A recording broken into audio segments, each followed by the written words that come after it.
झकास हम अपना क्लास में लइका करेलो समार बैठे खाती पास में बाबू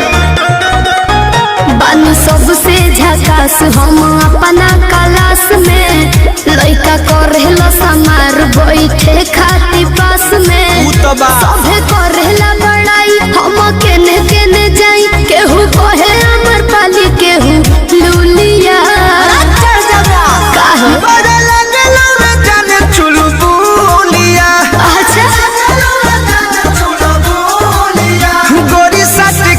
पढ़े जब जानू स्कूलिया पढ़े जब जानू स्कूलिया अरे चुप रहो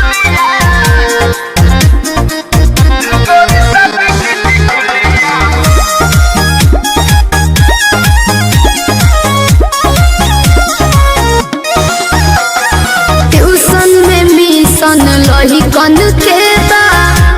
हमारा बतावे के घड़ी में सभे देखेला समय हमारा जाए आवे के ये हमरा सब बुझाता है बाबू तो का पूछता ए धन ओठ पर लगा के उठल लिया तो चले लू हिरनी वाला चलिया ऐसा बता चिझना हवे जान तू ममोलिया मत सट के टिकुलिया पढ़े जब जानू स्कूलिया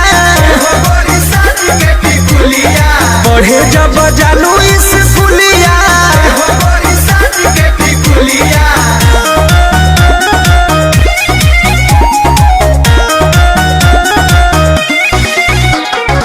म्यूजिक बाय आर्या शर्मा अरे फेरा में हमारा लागल बाड़े प्रमोद विशाल हो सोनू सुधा कर डेरा पर पूछस हाल चाल हो पप्पू पिंटू लागल बड़े बाबू तो का करी बाए कही के